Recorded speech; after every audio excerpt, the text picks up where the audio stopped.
โ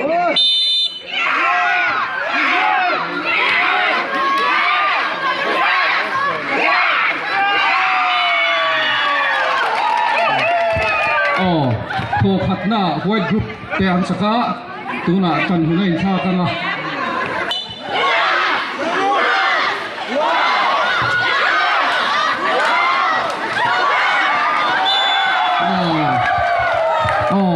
ไวท์กรุ๊ปเตะอัฐวนหิน่าโปอันสักละ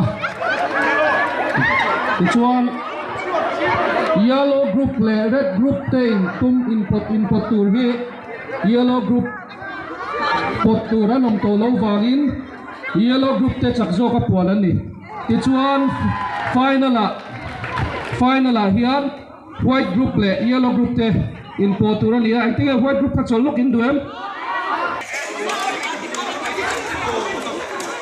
กรุ๊ปเลียนอินชนะ yellow group และ white group แต่ตัดต่อปัว final อันนี้ปดโดนอันนี้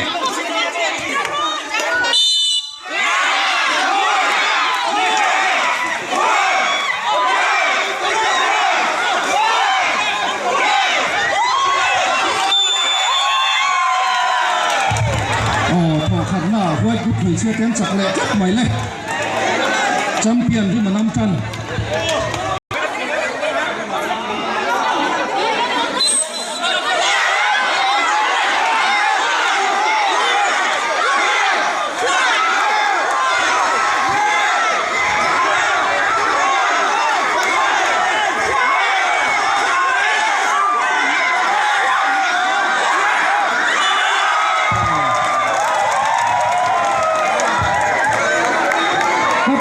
แชมเปี้ยนครั้งนี้ตา